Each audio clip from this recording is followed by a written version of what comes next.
वानखेडेची नुकतीच 50शी झाली, तर तुम्ही पहिल्या मॅच पासून आतापर्यंत ही माझी वानखेडे स्टेडियम वरती पहिली टेस्ट मॅच, ज्यांच्यामुळे ती मॅच आम्ही पाहिली. तुला आश्चर्य वाटू शकतं, ते होते बाळासाहेब ठाकरे. बाळासाहेब ठाकरे पण माझ्या घराचा नंबर 23 त्यांच्या 25 होता. तर काका मला घेऊन गेले, चल. या सगळ्या प्लेयर्स कडनं आउट होण्याच्या आधी आपला एक मास्टर ब्लास्टर तुमच्या ऑफस्पिन वरती आउट व्हायचा, म्हणजे त्याला कळायचं नाही ऑफस्पिन आहे, लेग स्पिन आहे का स्ट्रेटर बॉल आहे. मी कलानगरमध्ये राहायचो आणि आम्ही साहित्य सवसमध्ये तेव्हा क्रिकेट खेळायचो. तेव्हा सचिन अगदीच 10-11 वर्ष. पण आम्ही त्यावेळेस ना तो शाळेचा कंपॉस बॉक्स आणि गोटी घेऊन क्रिकेट खेळ. आमच्याकरता कसं होतं, म्हणजे सचिन असा समोर मोठा होत गेला आणि आमच्यासाठी मोठं क्रिकेटवर तेव्हा बॅट्समन होताच यावर्षी. मला जर कोणी पटकन विचारलं की अरे नजीकच्या काळात जर तू बघितलेला सगळ्यात चांगला विकेट किपर कोण, तर माझं उत्तर आहे रिद्धिमान सा. भारतीय क्रिकेटमध्ये 67, 68, 69 आणि 71 फार महत्वाची वर्ष आपण पहिल्यांदा बाहेर जिंकलो. हो बरोबर. 68-69 मध्ये पहिली ओव्हरसीज सिरीज जिंकली ही न्यूझीलंड. तेव्हा आपले कॅप्टन मनसूर अली खान होते. पण एका गोष्टीची मला म्हणजे भीती वाटते, आम्ही जेव्हा क्रिकेट खेळत होतो त्यावेळेस म्हणजे मला क्रिकेटवर एखाद्या बँकेत सहज नोकरी नाही. आता ते सगळं बंद झाल्यावर तुम्ही तुमच्या क्रिकेटमध्ये जर वरचं स्टँडर्ड अचीव केलं नाही तर या मधल्या लोकांचं काय होतं.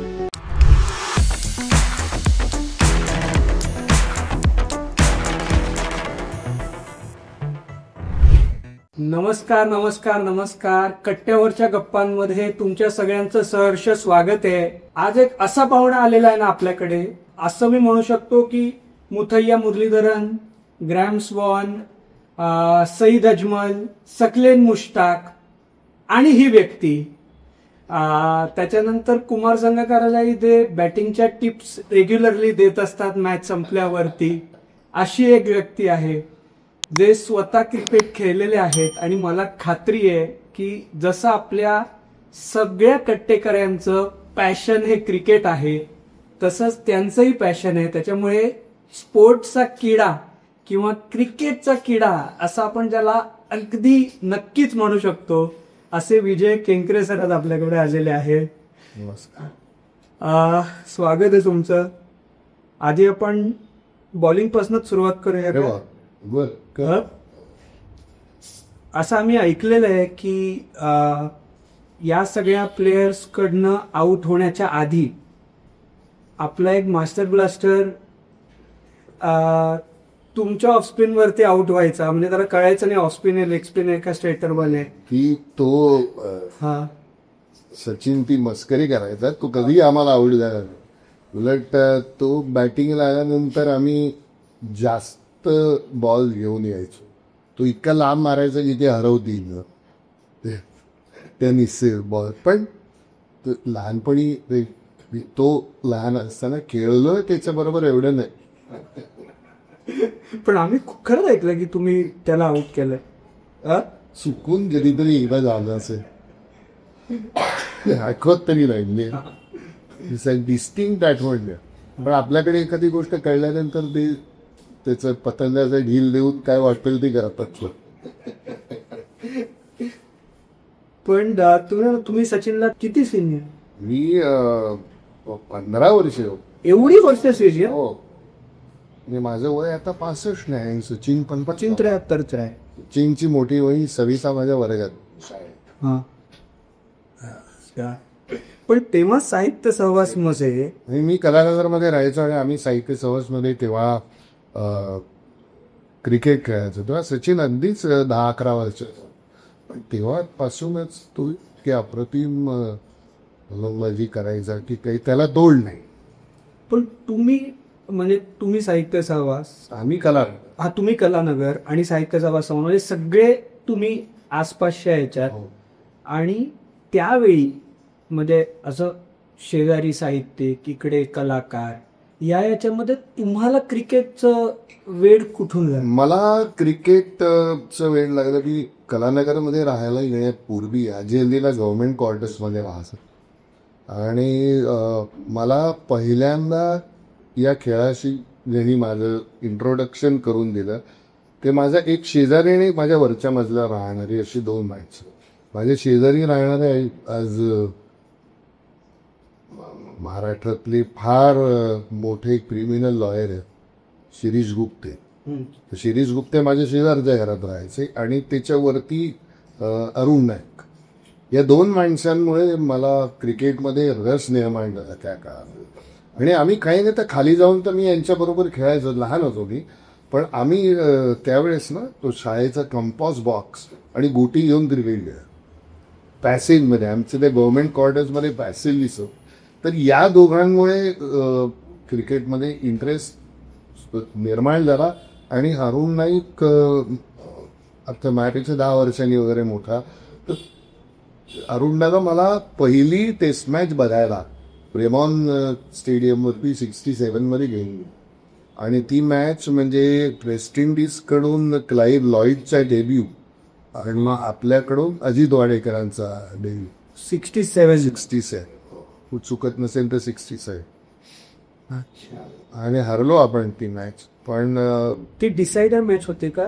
नाही. कारण 6व्या दिवशी गेली नाही ती 1975 ती वानखेडेवरची पहिली. हा, ती वानखेडेवरची बनेल. बरोबर बरोबर बरोबर. आणि त्या मॅचचं सुद्धा माझी इंटरेस्टिंग आठवण विषय काढलाच म्हणून. ती मॅच मी पहिले 2 दिवस तर नक्कीच साईड स्क्रीनच्या वर बसून बघितली. वानखेडे स्टेडियम साईड स्क्रीनच्या वर बरोबर मॅच निकट समोर दिसते. 2 किंवा 3 दिवस असा.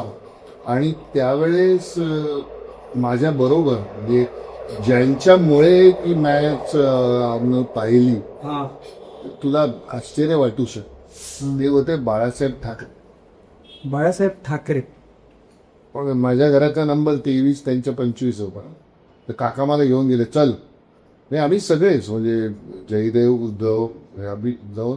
तर मला बरोबर साईड स्क्रीनच्या वर बसू. आणि मला अजून आठवतं की अजस्र वेस्ट इंडियन्स बरोबर लंच वगैरे त्याकडे आपण असंच बघायचं. ती माझी वानखेडे स्टेडियमवरती पहिली टेस्ट मॅच जाऊन बघितल्याची आठवण. त्याच कॅच सोडला आणि मग बिशन सिंग लॉईडचा कॅच सोडला. लॉईडने 200 केले. पण तो कॅच सोडला असं आपण म्हणतो, पण ज्या वेगात तो बॉल गेला अवघड. म्हणजे आपल्याकडचं एकंदर फिल्डिंग बघतात एकनाथ सोलकर आणि अजित वाडेकर हे सोडतात बघ, असे कॅचेस पकडणारे फार कमी होते. म्हणजे आता वानखेड्याची नुकतीच 50वी झाली. तर तुम्ही पहिल्या मॅच पासून आतापर्यंत. पण आता स्टेडियमवर पूर्वी इतकं जाणं होत. आता टेलिव्हिजन इतकं छान दाखवतं तुम्हाला की ते पूर्वी इतकं जाणं होत नाही. पण मॅचेस मी अजूनही वेळ मिळाला तर सगळ्या मॅचेस आणि मूळ रस अर्थात टेस्ट मॅच टेस्ट क्रिकेट. पण तुम्ही आता 1967 सालची जी ब्रेबॉनची पहिली मॅच सांगितली तेव्हा मग त्याच्यानंतर मुंबई स्कूल बॉईज वर्सेस ते लंडन स्कूल बॉईज वगैरे आले होते. त्या सगळ्या पण मॅचेस तुम्ही म्हणजे नाही तेव्हा दिलीप रेगे आणि सगळे त्यावेळेस जाऊन बघितले. त्यावेळेस काय व्हायचं, मुंबईमध्ये ज्या टुर्नामेंट्स होत्या त्या सगळ्या टुर्नामेंट्स खेळायला हे सगळे मोठे क्रिकेटर्स घ्यायचे. म्हणजे अगदी न्यूझीलंडच्या टूरवरून उतरून गावस्कर येऊन काढणारी खेळ अशी सुद्धा आपल्याकडे असंख्य उदाहरणं आहेत. आणि तो जो सगळा खेळ तेव्हा होता त्याची गंमत निराळी, बघायला इतकी गर्दी असायची. त्यानंतर मुंबईमधल्या जेवढ्या टुर्नामेंट्स म्हणजे कॉस्मॉ, समर, बॉम्बे ज्युनियर, तर पद्धत तेव्हा अशी होती की एक त्यातली ओपन असायची टुर्नामेंट, एक रिस्ट्रिक्टेड क्लबची.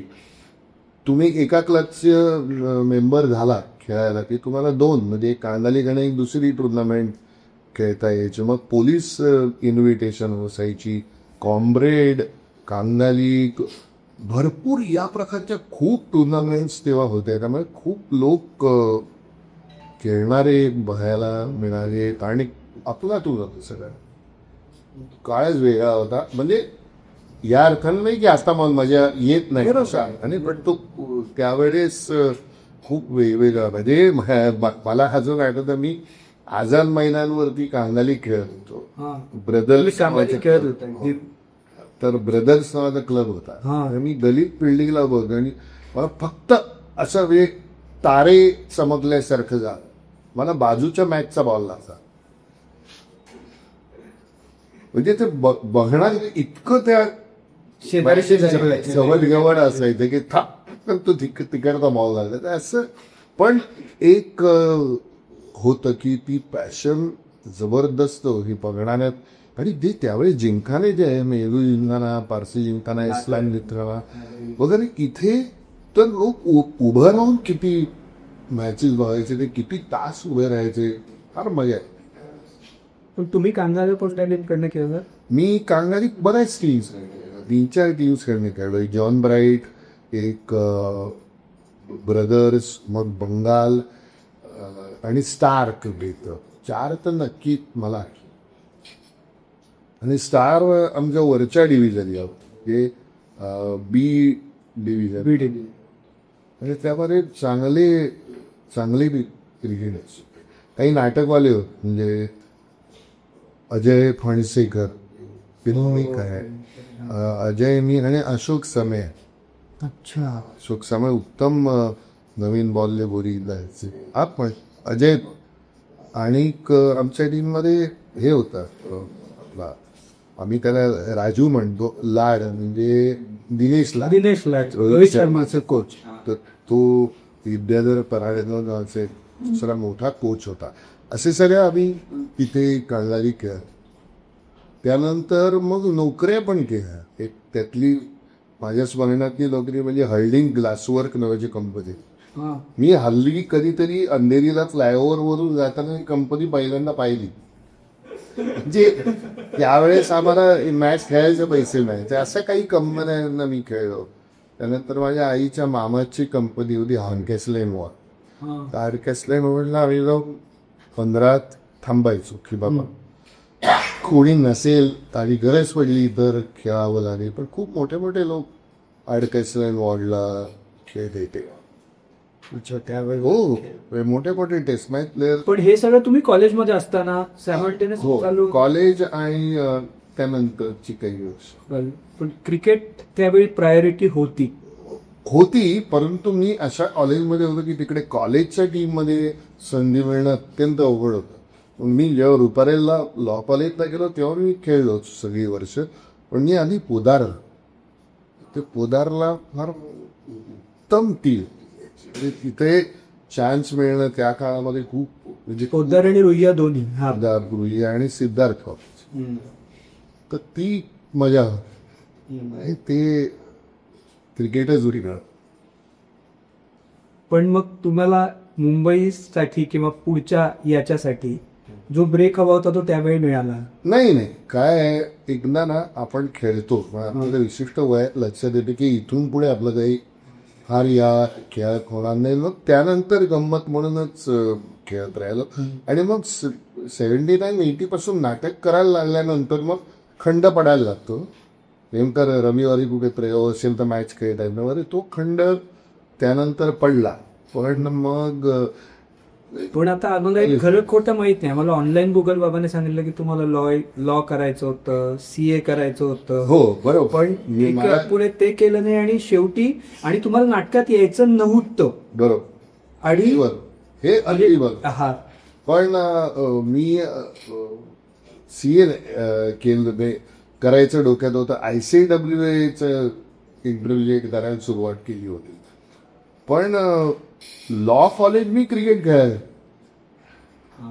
आणि मग तिथे मी लॉ कॉलेजमध्ये गेल्यानंतर, म्हणजे खरं पोदारच्या फायनल इयरला नाटकात काम झालं. आणि लॉ कॉलेजमध्ये असताना मी नाटक बसवलं इंटर कॉलेज जे पहिला माळूज. तर ते सगळे अपघात आहेत. काही त्याच्यातलं ठरवून प्लॅन करून झालेलं नाही. म्हणजे या व्यवसायात येणं प्लॅन करून अजिबात नाही. त्यावेळेला take life as it comes टाईपची परिस्थिती होती. पण बघायला मात्र क्रिकेट खूप एकदम. आणि तो काळ असा होता की तुम्ही हेल्मेट नाही आणि कांगाली ना त्यावेळेस सगळी कवळ. नाही, आणि त्यावेळेस कांगाली काय व्हायचं, थोडं जरी पाऊस थांबला तर तेव्हाचे अंपायर सुरू करायचे. बरं, आम्ही त्या मॅचेस इतक्या चिखलात खराब विजेवर याच्या सुद्धा खेळलो, त्यामुळे खूप खूप मजा यायची. तर एखादी मॅच जिंकायला लागलं ती मग मग मध्ये काय झालं, मध्ये नाटकं इतकी वाढली की गॅप पडली आणि मग परत खेळायला सुरुवात केलं. पण बाय देट इट वॉज टू लेट. म्हणजे मी नंतर नाटकवाल्यांबरोबर जेव्हा मी खेळायला लागलो तेव्हा मी बेसिकली बॉलिंगवरती कॉन्सन्ट्रेट. पण अगदी खरं सांगायचं तर मी रेग्युलर वन डाऊन बॅटिंग करायचो. आणि कोणी नसेल आणि अडचण असेल तरच बॉलिंग. म्हणजे इंटर कॉलेज वगैरे मी फार कमी बॉलिंग केली. म्हणजे प्रायमरीली बॅटिंग. प्रायमरी अगदी म्हणजे नेहमीच म्हणजे टेनिस बॉलला बॉलिंग टाकणं आणि सीझनला बॉलिंग टाकणं फरक होता. पण प्रायमरी बॅटिंग हो अगदी. पण मग ते पोदार शिशिर टंगडेवर ते नाही ना, ते ज्युनियर होते तेव्हा. अच्छा, तर तुम्हाला ज्युनियर होते. आमच्या वेळेस दिलीप नाईक सर होते, तरी अब्दुल चार अख्तर, सर्वे राजू बाबला, इसते टीम वेगळी फारच चांगली. चान्सच नव्हता कोणा. आता आपलं एक मॅटरवाला भालचंद्र आठले, मग त्याला आम्ही प्रसाद बोलतो, तो खेळायचा. तो होता. V.S. पाटील म्हणून आमचे कोच होता. हो, V.S. पाटील ते एकदम लेजेंडरी. तर ते ऍक्च्युअल तसं मी तेव्हा बॅटिंगच करायचो बेसिकली बॅटिंग. पण तुमचे कोच कोण होते त्या? आमचे माझे सुद्धा बरेच होते. आमचे मुजुमदार म्हणून बेसिकली तेव्हा कोच होते. त्यानंतर आणि असं बऱ्याच लोकांकडे काही काही दिवस जाऊन लयच केली असंच हे. पण असं एक कन्सिस्टंट मोठे बरेच दिवस कोचिंग वगैरे असं काही नाही. जसं ज्या टीम मध्ये जाऊ तिकडे तिकडे जसं होतं. पण मग या सगळ्यामध्ये तुम्ही 83चा वर्ल्ड कप जिंकण्याच्या आधीच क्रिकेट तुम्ही बाहेर होता. पण त्या 83च्या वर्ल्ड कपचा इम्पॅक्ट किती होता? अरे बापरे, भयंकर होता. म्हणजे मॅच झाली तर तो तर प्रसंग आपला दुलांचा टूर नाटकाचा दौरा होता. आणि त्या दौऱ्यामध्ये त्या दिवशी काय होत, कारण सुधीर जोशींचा जोडीदार पाटलाचा प्रयोग सांगलीला, तो एक प्रयोग क्लॅश होतो. त्यामुळे आम्ही ती अख्खी मॅच पुण्याला चित्रा पालेकरच्या घरात बसली. सगळे आमची टूरची टीम, अमोल पालेकर, चित्रा पालेकरांची आई वगैरे धमाल दंगा करत ही मॅच कमी बघितली. आणि सुधीर जोशीने खूप शिव्या दिल्या आम्हाला तेव्हा. ते पण क्रिकेटचे प्रयोग. हो, आणि तो प्रयोग करत होता ना तिकडे.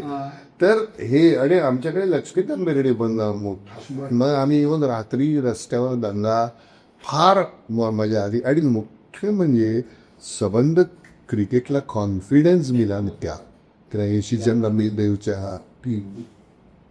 आणि आज जर बघितलं तर आपण म्हणतो नंबर ऑफ ऑलराऊंडर तेव्हा किती होते. तुम्ही उचलून संदीप पाटील इकडे बॉल होऊ शकत, मोहिंदर अमरनाथ काय कित्येक हे गेलं की 2-4 ओव्हर ते टाकून शकायचे. ती त्या टीमची जबरदस्त स्ट्रेंथ होती. पण वाटलं होतं जिंकतील तेव्हा? अगदी सुरुवातीला नव्हतं वाटलं, पण इव्हन पहिली इनिंग संपली तेव्हाही नव्हतं वाटलं. पण अचानक ज्या पद्धतीने तो संधूने ग्रेनीजला बोल्ड काढला, हे कपिल देवचा कॅच, तो पण रिचर्डचा, चेतन शर्माच्या बॉलिंगला, तर ते कमाल होत कमाल. आणि ती इतकी महत्वाची मोमेंट होती ही अंडरडॉगचं. त्याचं जे वर्णन करतात सुरुवातीला आपल्याला जी वागणूक होती लंडनमध्ये, त्यानंतर तिकडनं सगळं चित्रच मिळालं.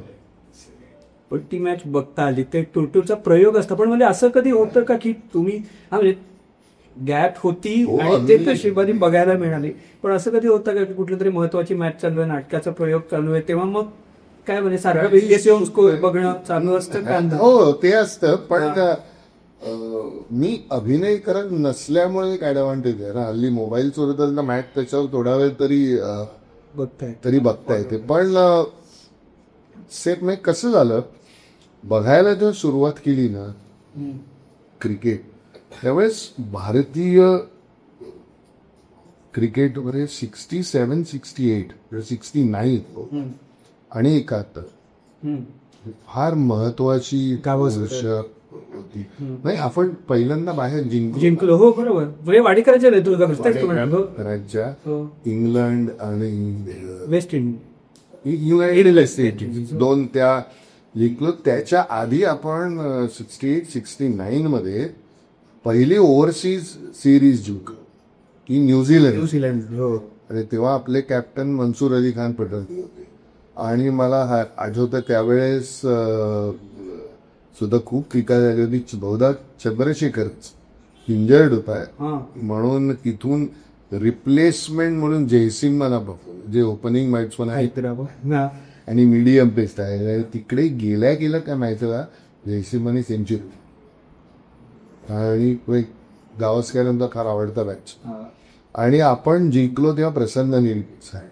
तर ती म्हणजे त्यावेळेस कॉमेंट्री ऐकत जिंकलो तर झालं, मॅच संपत आली होती मॅच, अगदी टोकाला येऊन देतो. 69 स्टेट 69. तर तो काळ म्हणजे असं भारतीय क्रिकेट जगाच्या नकाशावर खूप वर यायला खूप मजा यायची.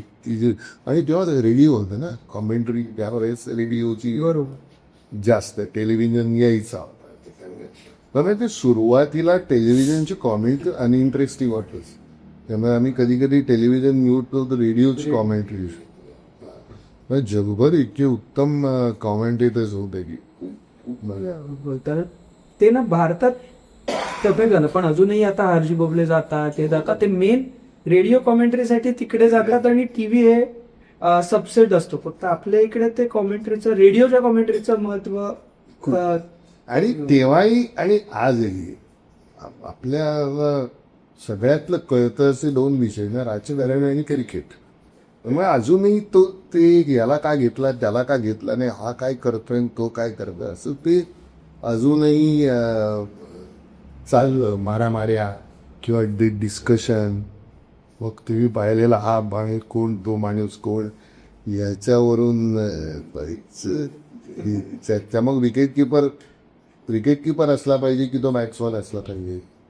त्याला बॅटिंग सुद्धा येते, त्याला विकेट किपर म्हणून घेण्याचा क्रायटेरिया असावा का की नसावा. मग ते माझं वैयक्तिक मत होतं की जितके या काळातले विकेट किपर्स मी बघ, माझं वैयक्तिक मत आहे.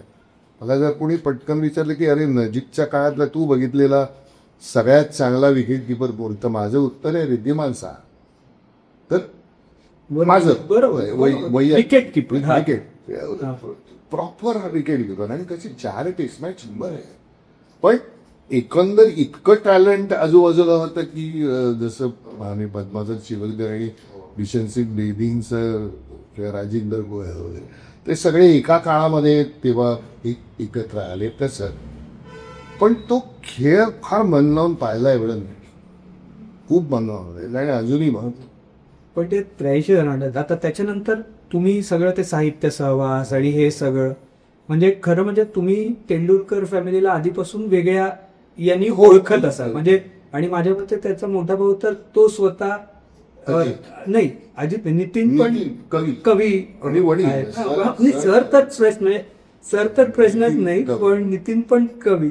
तर सगळे बालमोहन ना, शाळा बालमोहन, या सचिन शारदा ते बाकी सगळे. पण त्यावेळी नाव यायला लागल्यावरती आणि पर्टिक्युलरली तुमच्यासारखी व्यक्ती असे की ज्यांना ते पॅशन होतं, तुम्ही ते नाव क्रिकेटच्या दृष्टीने कधीपासून फॉलो करायला नाही. सचिन म्हणजे काय, त्याचा डेब्यू झाला त्याच्याही आधीपासून. म्हणजे आम्ही Ranji trophy test match debut आधी त्याचा रणजी ट्रॉफीचा डेब्यू, सेंचुरी डेब्यू. मला वाटतं दुलीप ट्रॉफीला डेंग्यूला 100, NIM हो, सगळ्याला 100. 100. तर ते त्याच्या जरा आधीपासून त्याचं क्रिकेट, कारण तो बघत होतो ना आम्ही खाली खेळत असताना काहीच्या काही, म्हणजे ते 1-2 टेनिस टुर्नामेंटला जाऊन ते जिममध्ये होता. तो असतानाची मॅच आम्ही जिंकलो, तो नसतानाच्या, म्हणजे पण टेनिस बॉल तर खेळायला यायचा तुमच्यावर. हो केव्हा यायचा मला वाटतं काचावीचा फोड यायचा अक्षर नाही ते जे त्या वयात पण एक्स्ट्रा ऑर्डिनरी आहे पहिल्यापासून. म्हणजे त्याला सीझनला बॉलिंग करताना खेळलो नाही, पण टेनिस बॉलला बॉलिंग करताना खेळलो. तिथेही तो जो खांदा मारायचा ना, तो जो बॉल निघायचा त्यावेळेस ते MRIचे टेनिसचे बॉल त्याचे ते जवळजवळ सीझन इतपतच लागायचं, मार्कच द्यायचे. पण ती तेव्हापासून म्हणजे तो मोठा क्रिकेट होणार आहे, बाळाचे पाय पायाळे दिसतात तसं ती परिस्थिती कशी होते रे. कारण त्या सगळ्या एरियामध्ये म्हणजे कारण तिकडे सुद्धा म्हणजे तो पण म्हणजे जसं तुम्हाला क्रिकेटचं वेळ लागलं तसं मला खरंच जेणे प्रश्न पडतो त्या सगळ्या वातावरणामध्ये त्याला सुद्धा क्रिकेटचं कसं वेळ लागलं. ते अजित त्याचा अजित आहे ना आचरेकर आणि त्याच्या आजूबाजूचे क्रिकेटर्स. आणि आमच्याकरता कसं होतं म्हणजे सचिन असा समोर मोठा होत गया आणि आमच्यासाठी मोठं क्रिकेटवर तेव्हा बॅट्समन होताच सोयी यावं. तेव्हा गावस्करांना आजही कधी असं युट्यूबवर लावली स्टँड्स पासून ज्या सहज ते लोक खेळत होते. सचिनचे कव्हर नाही, त्याचे कव्हर नाही, विराट कोहलीचे कव्हर आपल्याकडे आणि प्रदेशात सुद्धा खूप खूप मोठे क्रिकेटर्स बघायची संधी मिळाली. एवढं नाही. मला एकच विचारायचं, तुम्ही NCPA होतात त्या पु ल देशपांडे बरोबर होतं, तर त्यांच्याबरोबर कधी मॅच बघायला जाण्याचा किंवा असं त्यांच्याबरोबर नाटकाशी संबंध दिला बाकी ते. पण क्रिकेटमध्ये फार गमतीशीर गोष्टी झाल्या त्यावेळेस. मजेची गोष्ट आझाद मैदानवर ना ते जे खेळतात अजून त्याला माहिती असेल, श्री लाड नावाची क्रिकेट. श्री लाड ती इतकी दूर आहे, म्हणजे एकदा त्या विकेटवरती खेळताना आल्या आल्या पहिल्या बॉलला विनय येडेकर रनआउट झाला. तर त्यांनी त्याच्या बरोबरच्या बॅट्समॅनला म्हटलं येणे जरा कंपनी दे टेंड बरं. खूप लांब चालत आलं, इतकं लांब ते होतं. विनय पण उत्तम क्रिकेट. तर तिकडे मॅच चालू आणि समोरची टीम C टीम होती बहुतेक कुठल्या मोठ्या क्लबची. आणि मला अंपायर म्हणाले चिचं लोकत मॅच. म्हटलं अहो मी कॅप्टन होता, म्हणलं काय बॉल जुनावून दे टाकतो मग म्हणाले मी लवकर टाक, मला दुपारी ती फुलराणी नाट्याची मी तिकीट टाकली वसईहून मित्र येणार आहे, तर मॅच लवकर संपव. तर त्या मॅचचा माझा रेकॉर्ड आहे 2 रन 7 विकेट. 2 run 7 wicket. आणि मला लाजही वाटलेली तेव्हा मी एकनाथ सोलकरांच्या हस्ते त्या वर्षीच त्या बॉम्बे ज्युनियर टुर्नामेंटचं बेस्ट बॉलरचं बक्षीस घेतलं. ते खरं ते अंपायर जे होते त्यांना ते खेळायला पाहिजे होतं. पण ते म्हणाले मला जायचं आहे दुपारी, काय करतं जायचं पोटवर जायचं. असं फार मजेशीर ते होतं. फक्त आता काय होतं, कधी त्या जिमखान्यामधलं वगैरे गेलं बघून आश्चर्य वाटतं की सेंचुरी वगैरे मारली तेव्हा धावलो कसं असेल. आता ते सगळं स्वप्नवत वाटतं माहिती जात. पण त्या काळामध्ये खूप खूप खूप उत्तम क्रिकेटर बघायला एवढं. तुम्ही मग मुंबईच्या मॅचेस वगैरे पण जायचा? हो अगदी. मुंबई हरियाणा वगैरे चुकून बघितले होते? नाही, ती मॅच नव्हती बघितली. त्या मॅचच्या वेळेस पण कुठेतरी प्रयोग होता, पण बाकी संधी मिळाली ती बघायचीच त्यावेळेस. म्हणजे आता आम्ही विचार करत होतो मध्ये, तेव्हा ह्याला होती ती लावून पाहिली MCA वर. सौराष्ट्र आपण हरलो मुंबई. त्यावेळेस मुंबई हरणं सण होत.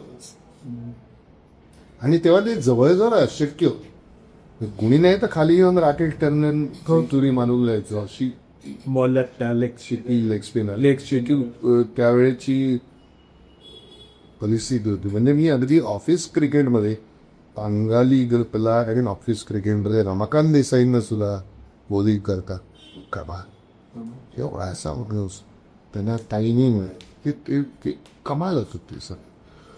पण ती गेमची पॅशन टिकली माझा लोक. आणि तीच स्पेशल नाटकात, पण नाटकातही सेंचुरी झाली. पण ती पॅशन टिकली ना नाटकात तर टिकलीची. पण या दोन गोष्टीत सगळ्यात जास्त. पण नाटकात पण सेंचुरी मारल्यावरती बरं वाटलं का ते तुम्हाला कोणी सांगितल्यावरती? नाही काय झालं, पण 100ावं नाटक झालं ना. नाही का कसं झालं, साधारण माझी 92 एक नाटकं झाली होती. तेव्हा मी नॅशनल स्कूल ऑफ ड्रामाच्या याच्यावर मला बोलवत आहे अकॅडमिक काउन्सिल. पण तेव्हा परेश रावलने माझ्याकडे हे मागितले बायोडेट्स.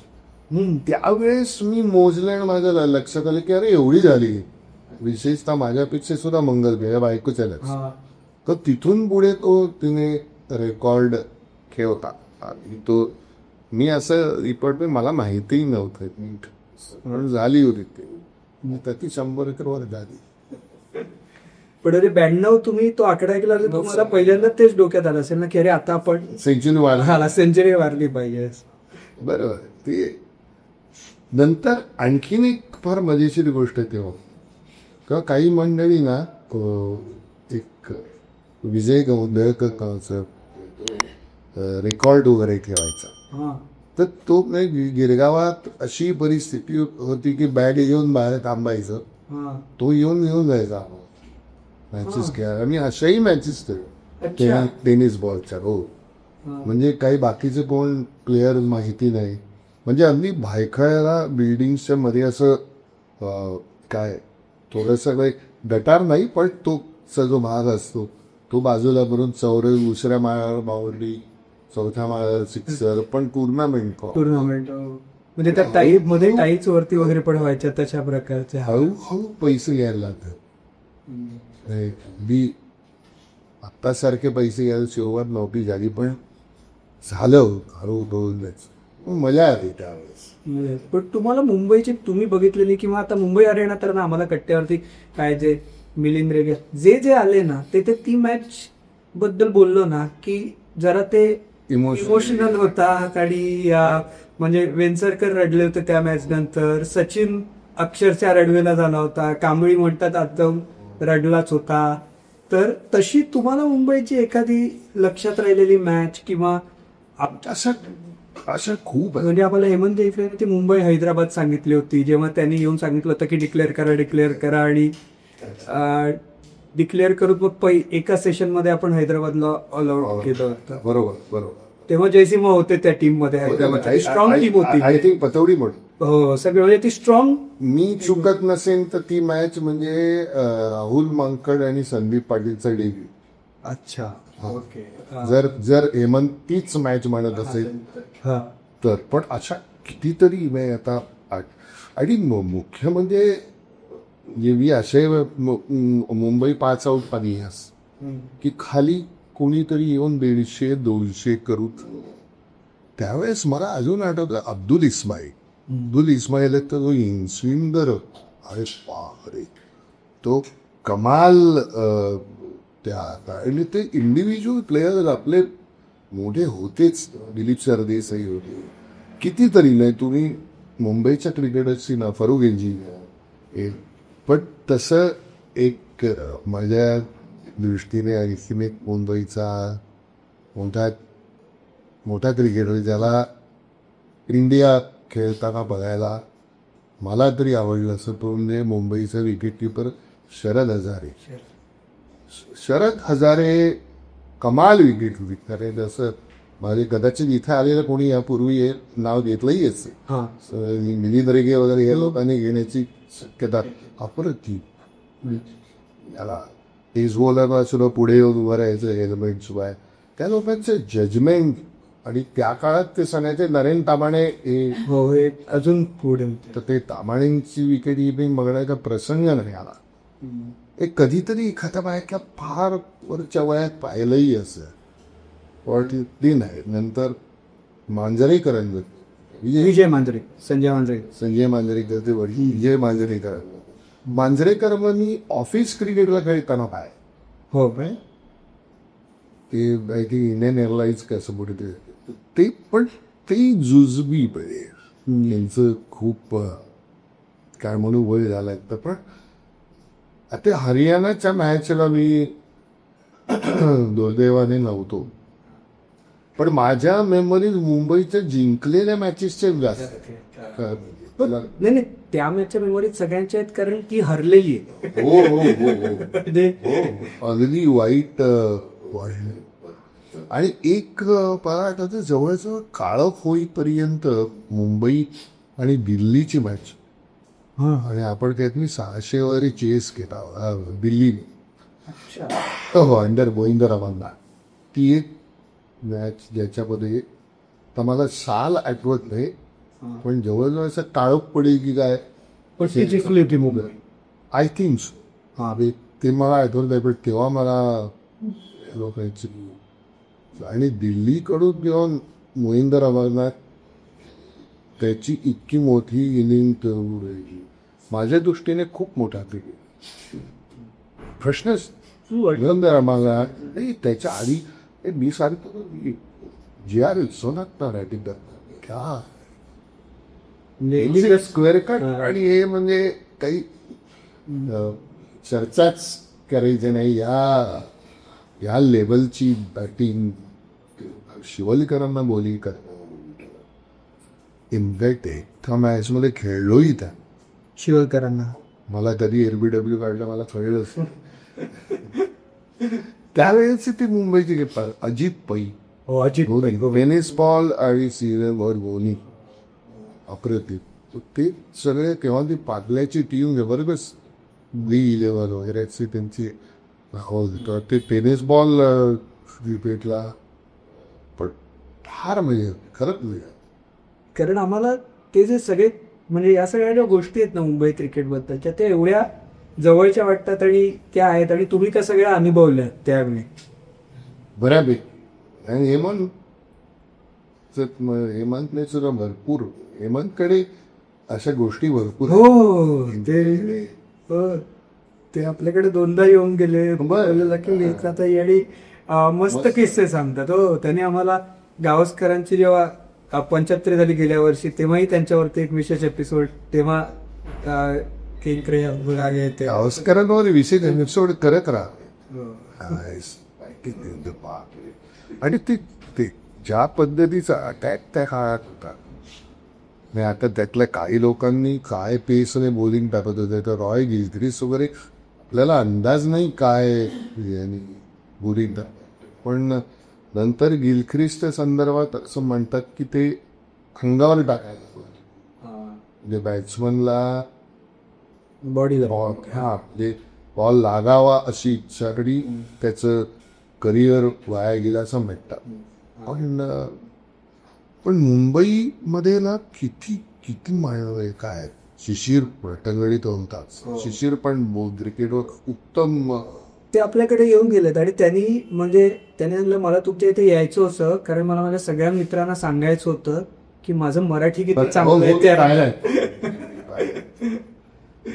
आणि त्यानंतर आता रवी शास्त्री हे सगळे मुंबईत मिलिंद रेगे नंतर किरण मोकाशी अवधूत घाराकर पासून तो हास असला लेफ्ट आर्म स्पिनर कस्टम्स तो पाटील संजय पाटील कितीतरी मोठे क्रिकेटर मुंबई दिले आता आहेत किती आहेत. हो आहेतच ना. रोहित शर्मा हे श्रेयस अय्यर आहे ते सूर्या तोमा यादव आहे शार्दूल ठाकूर आहे तो कोटिया तनुष्क तर हा यशस्वी लेसवाल आहे खरं तर म्हणायला पाहिजे पण पृथ्वी शॉ आहे काही आता महाराष्ट्राकडे गेला या अपेक्षा होत्या पण ते काही नाही ना, असं होतं, होऊ शकतं. आणि एक हे तो तुषार देशपांडे हे सगळे. पण आता कुठेतरी काय कमी पडतंय ते लक्षात येऊ. म्हणजे त्यावेळेची अशी परिस्थिती होती की मुंबईचा एस बॅट्समन भारतात खेळू शकत नव्हता अमोल मुजुमदार. म्हणजे करायचा काय राहू होतं अमोलने, अशी त्या काळामध्ये परिस्थिती होती. त्यामुळे आता कुठेतरी असं आतून असं वाटतं की काहीतरी मिनसलंय आणि आपण हल्ली मॅचेस जिंकत नाही.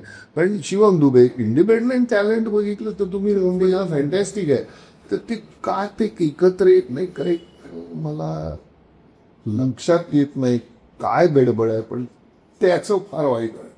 ते अजूनही मुंबईनी सहज रणजी ट्रॉफी उचलायला पाहिजे असं वाटतं, पण ते घडत नाही.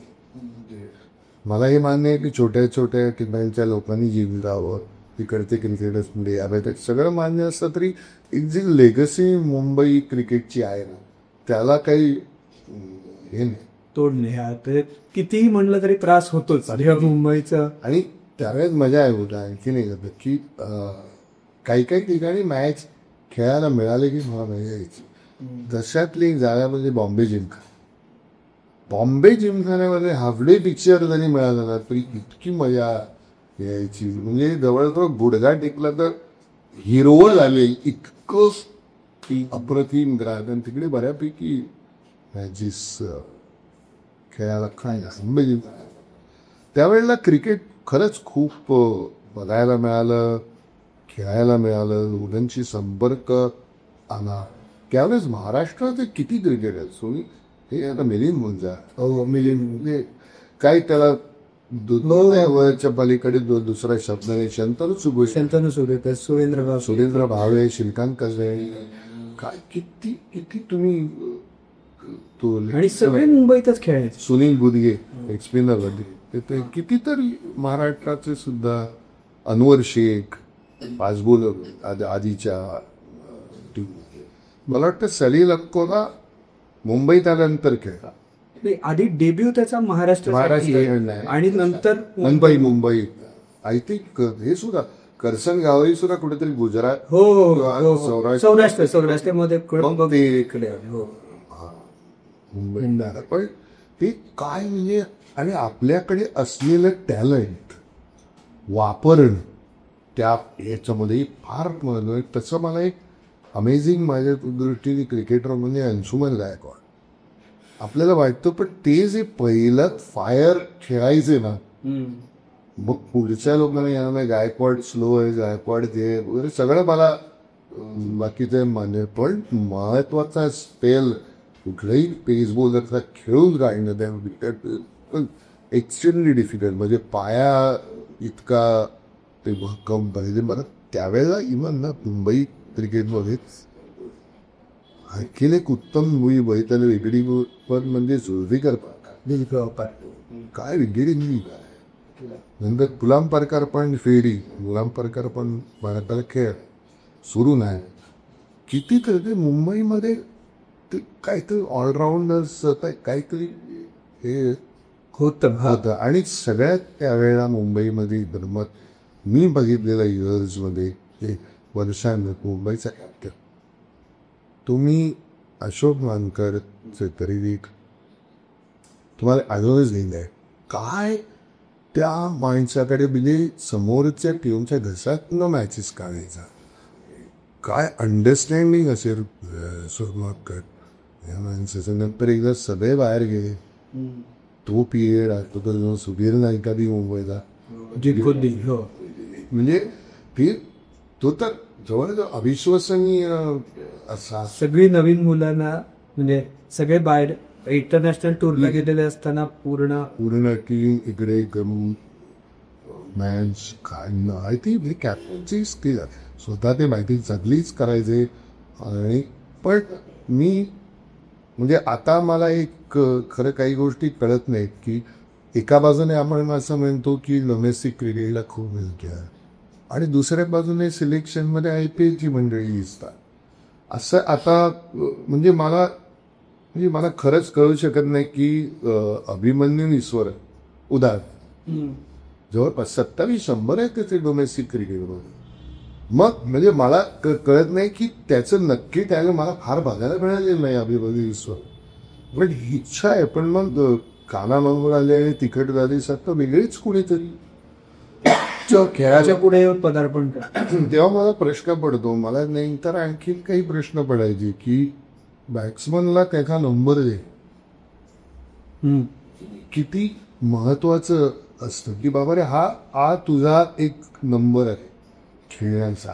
तिचं मुंबईमध्ये पहिले 5 स्टार नंतर ते एखाद्या मॅचला जसं ग्रेट चॅपलनी इरफान पठाणला 3 वगैरे अशा सगळ्या गोष्टी तुम्ही करू शकता. पण टेम्परामेंटली काही काळ KL राहुल स्पॅड बांधून असेल ना, त्याला माहीतच नसेल तो कुठल्या नंबरला मिळतात. तर माझं म्हणणं की बॅट्समनचे टेम्परामेंटचे आणि त्याला आता तुम्ही नंबर दिला आणि इंग्लंडमध्ये काय टेक्निकली घेऊन द साऊंडेस्ट. तर हे असं सुद्धा मधल्यामध्ये काही गोष्टी घडतात ते प्रत्येक सिलेक्शन धमकीच्या जोरदारवर. पण मुंबई आणि दुसरं एक हे अगदी खरं आहे की मुंबईबद्दल एक भावनिक हे अटॅचमेंट जास्त खूप आहे आणि ती प्रत्येक स्टेटची प्रत्येक माणसाची असं हे आपण अगदी कमी बघितलंय. पण जे ट्रॉफीमध्ये हरियाणा म्हणाला, कपिल देवचा डोमेस्टिकचा परफॉर्मन्स जबरदस्त आहे. कपिल देव डोमेस्टिकवाल्यांना बरं जायचा. इंटरनॅशनल क्रिकेटमध्ये पण मला असं वाटतं की डोमेस्टिक क्रिकेटमध्ये मुंबईमध्ये काय प्लेयर्स घडले आणि त्याच्यासाठी ते डोमेस्टिक क्रिकेटचं खूप जास्त महत्त्व आहे. तेव्हा ते सर्व लोकांनी खेळलं पाहिजे असं मला तरी फार मनापासून वाटतं की तिथूनच तुमची ग्रोथ होते. आणखी तर मुंबई क्रिकेटची मजा राहायची की कुठे मॅच म्हणजे आता ओव्हलला नाही क्रॉसवरती कर्नाटकवर मॅच असेल तर मजा यायची, कारण काही उत्तम विकेट्सपैकी कर्नाटकच म्हणजे बॅट्समनसाठी काय बॉलरसाठी काय, पण नाही मजा यायची. कर्नाटकवर मॅच अशी ती खेळायला अशाही जागा होतं. अशाही दृष्टीने प्रत्येक ठिकाणी असोसिएशन होतं जिखाना ते देत होतं काय म्हणजे आता मला माहित नाही ती किती नाही अजूनही. पण तेव्हाची आत्मीयता म्हणजे तेव्हा जे कल्चर होतं तेव्हा जे हे होतं ते आता थोडं कदाचित नाही, कारण प्रत्येकाला आपला काळ फार महत्वाचा वाटतो. कदाचित असं झालं की क्रिकेट आता विस्तारलंय. म्हणजे आता ते मुंबई नाही, मुंबई MMR झालंय. म्हणजे इकडे पूर्ण आता वसई विरार पर्यंत असेल, इकडे पूर्ण डोंबिवली अंबरनाथ पर्यंत असेल, असं सगळ्या इकडे खारघर पर्यंत असेल. तर सगळीकडची मुलं आहेत, सगळीकडचे आता क्लब्स आहेत, त्याच्यामुळे सगळं मोठं पण झालंय. पण एका गोष्टीची मला म्हणजे भीती वाटते, मला माहित नाही त्याचं माझ्याजवळ उत्तर नाही, पण आम्ही जेव्हा क्रिकेट खेळत होतो त्यावेळेस म्हणजे मला क्रिकेटवर एखाद्या बँकेत सहज नोकरी नाही, नंतर कंपनीज होत्या. तर आता ते सगळं बंद झालं होतं. तुम्ही तुमच्या क्रिकेटमध्ये जर वरचं स्टँडर्ड अचीव केलं नाही तर या मधल्या लोकांचं काय होत असेल मला माहीत नाही. मी I am not well versed with that. माहीत परिस्थिती गंभीर होते. हा, मग ती तुम्ही तिथं पोचला नाही तर मग ती आमचं कसं होतं वेळ वाया जात नव्हतं. म्हणजे मी कुठे नाही तर सारस्वत बँकेचं ऍप्लिकेशन केलं तर मला तिकडे नोकरी मिळत होती. बरोबर, क्रिकेट. पण आता तसं नाही आहे. ते मला अजून त्याचं गणित उलगडले की तुम्ही त्या लेवलला पोहोचला नाही तर काय होतं. आणि आता कोच इतकी छोट्या छोट्या ठिकाणी कोचिंग सुद्धा इतकं का वाढलेलं आहे ते कळ ह्या दृष्टीने. हा, कधी कधी ती परिस्थिती भीती राहते. पण तुम्ही नाटकांच्या याच्यामुळे परदेशात गेलात, सगळीकडे फिरलात, तर तुम्हाला इंटरनॅशनली आवडलेलं स्टेडियम आणि इंटरनॅशनलमध्ये आवडलेला खेळ हे दोन्ही जरा इंटरनॅशनल आवडलेले खेळाडू खूप, अर्थात. पण आणि स्टेडियम सुद्धा ते कारणं वेगवेगळी होती. आता तुम्ही लॉर्ड्सला जाता तिकडे एक इमोशनल कारण ते लिगसी आहे. लगेच. पण मला असं अंगावर आलं स्टेडियम मेलबर्न. कारण मी मेलबर्नला गेलो रे तो मेलबर्नचा आपण छोटे सगळा पण तो इतकं नंतर मी हे पाहिलं काय सेंचुरिया ते पण ते मी असाच गेलो होतो मॅचला. त्यानंतर अगदी बांधत असताना नगरच्याला पण ते पण बाहेरच मेलबर्न आणि लॉर्ड्स ओव्हल बघितलं, ओल्ड ट्रॅफर्ड बघितलं. पण ते लॉर्ड्सला काहीतरी एक आहेवासी आहे आणि मेलबर्न बापरे म्हणजे केवढं आहे. आणि मी दुर्दैवाने मला काही बी इन डायन बघितलीस त्याच्या तिकडे मायाचं नाही. बाकी रांची वगैरे सगळी बघितली. ठीक आहे. आमचे सेलिब्रिटी क्रिकेट लीग होते ते रांचीला मॅच होते. हां, पण सेलिब्रिटी क्रिकेट लीग अजूनही तुम्ही ऍक्टिव्हली खेळता? आता मी मराठी तो बरं हा मराठी आम्ही कधीच एक ना आम्ही रॅपिड फायर सेक्शन घेतो, तर त्याच्यात तुम्ही आम्हाला पटापट उत्तर द्या. शेवटाकडे येऊया. तर सुनील गावस्कर का दिलीप वेंचर? सुनील गावस्कर. सचिन तेंडुलकर का विनोद कांबळे? सचिन बेट. 83 का 2011? 83. वानखेडे का ब्रेबॉन? ब्रेव. दादर युनियन का शिवाजी महाराज? हा प्रश्न या प्रश्नाचं उत्तर देणं जरा अवघड आहे. तिथं यायच्या मानाने पण शिवाजी का शिवाजी? कारण जास्त जवळून संबंध आला लोकांची. आणि आता नाटकांत येतात विचारतो की अवघड काय वाटलं, ॲडॅप्शन ऑफ ओव्हरसीज प्ले का ओरिजिनल स्क्रिप्ट करेल? Original script. अडॅप्टेशनला पर्यंत काय होतं, आपल्याला कुणीतरी केलेला प्रयोग त्याच्यावरचं लिटरेचर काहीतरी उपलब्ध असतं. पण इथं नवीन नाटक जेव्हा आपण करतो तेव्हा त्याचं स्वरूप निर्णय पूर्णपणे आपल्याला का, त्यामुळे मला ते करायला अवघड आहे असं वाटतं. पण कधी कधी होतं काय की वर्ल्ड क्लासिक्स करून बघावे असं वाटतच नाही. हॅमलेटचा एकसारखा प्रयोग होऊ शकतो, त्यामुळे ती करून बघावं असं वाटतं मथेलोच.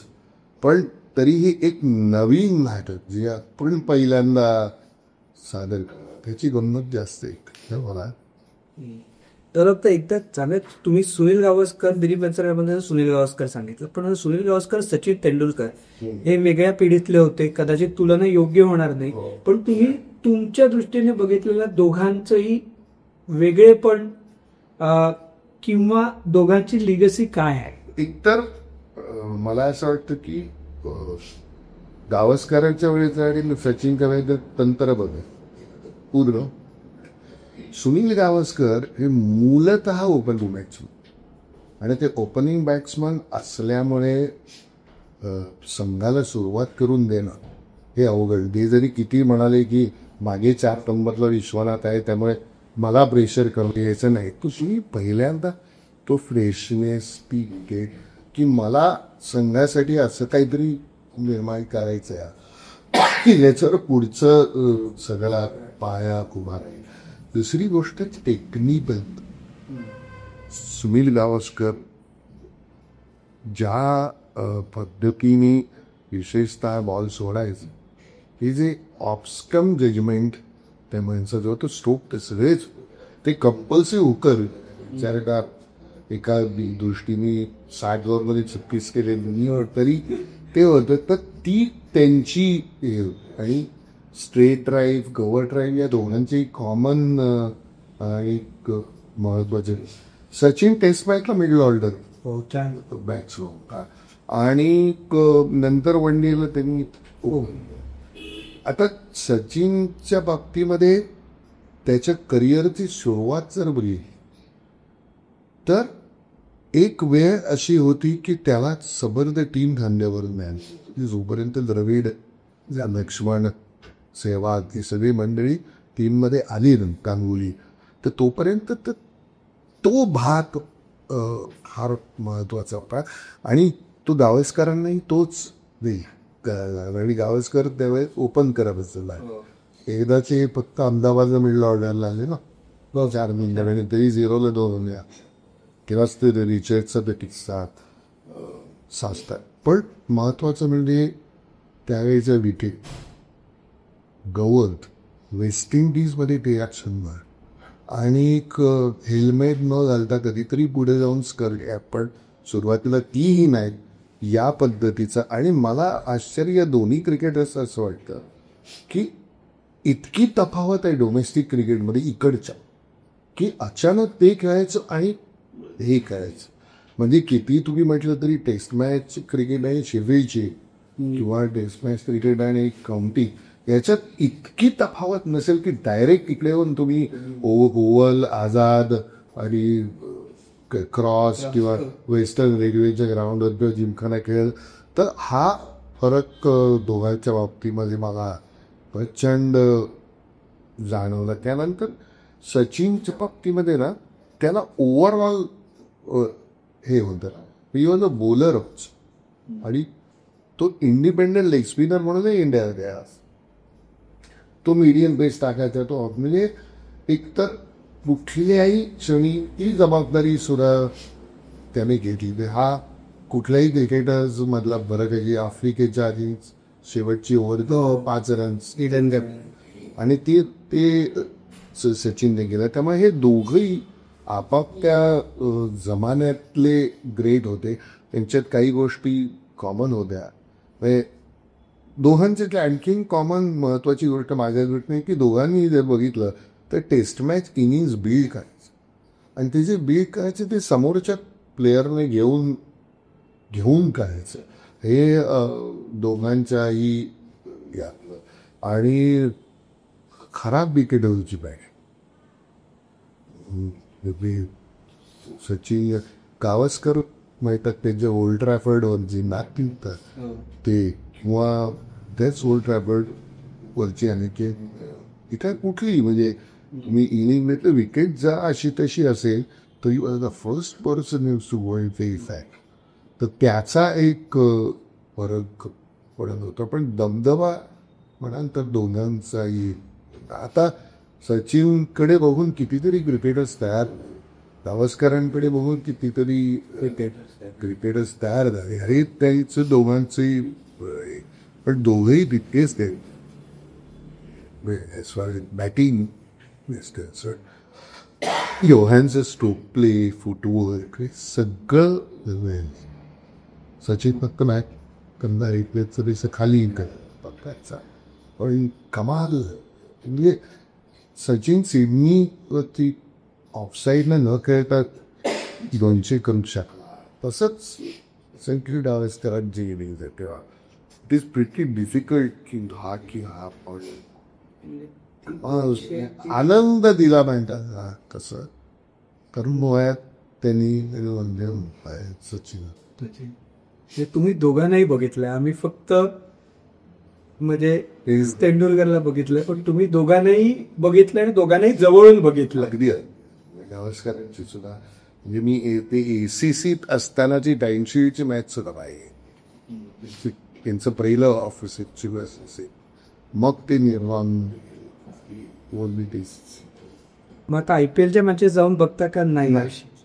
ग्राउंडवर जाऊन बघत नाही. एकदा फक्त त्याचा मजेशीर प्रसंग होता तो ना 9 की कधीतरी 10 तुम्ही CCIला जाऊन बघा. 10 नाही मी आणि विनय डेगर आणि अतुल पंच आम्ही साऊथ आफ्रिकेमध्ये कधी झाली इलेक्शनमुळे 2000. त्यावेळेस मॅच संपल्यानंतर समरीची आम्ही कॉमेंट्री करायचो TV 9 लागू.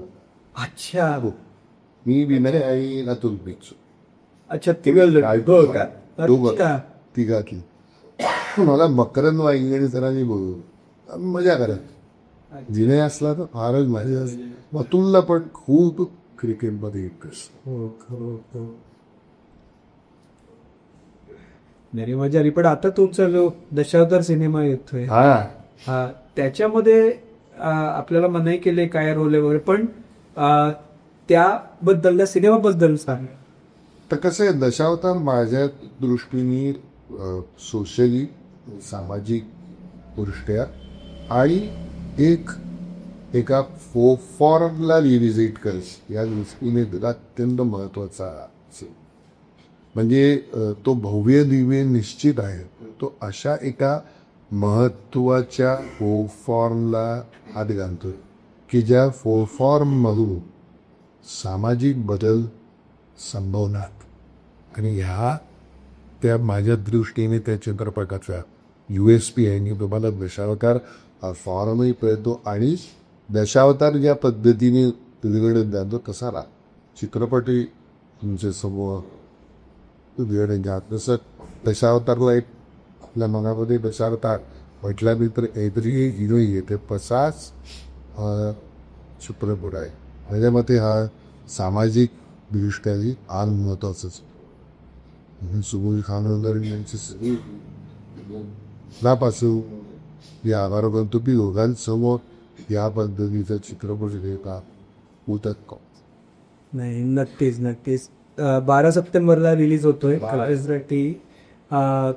शुभेच्छा. आम्हाला खूप दिवस तुम्हाला कट्ट्यावरती बोलवायचं होतं, आम्ही खूप बोलत होतो, पण या सिनेमाच्या प्रमोशनच्या निमित्ताने काही आम्ही तुम्हाला पकडू शकलो. आणि आज मुंबई क्रिकेट आणि स्पोर्ट्सच्या किड्यामध्ये तुमच्याशी गप्पा मारता आल्या आणि खूप बरं वाटलं. मनापासून धन्यवाद. तुम्हाला कट्टेकरांना हा एपिसोड कसा वाटला आणि स्पोर्ट्सचा किडा काय असतो, त्या क्षेत्रामध्ये आधी होते पण आता नसूनही जे पॅशन असतं ना, जे आपल्या सगळ्या कट्टेकऱ्यांचं आहे तेच आपल्याला आज इकडे दिसलं. एपिसोड आवडला असेल तर जास्तीत जास्त लोकांपर्यंत फिरवा, लाईक करा, शेअर करा, सबस्क्राईब करा. कट्ट्यावरच्या गप्पांमध्ये मात्र आम्ही इकडेच थांबतोय. तुम्ही मात्र ऐकत राहा, बघत राहा आणि आमची वाट पाहत राहा. धन्यवाद.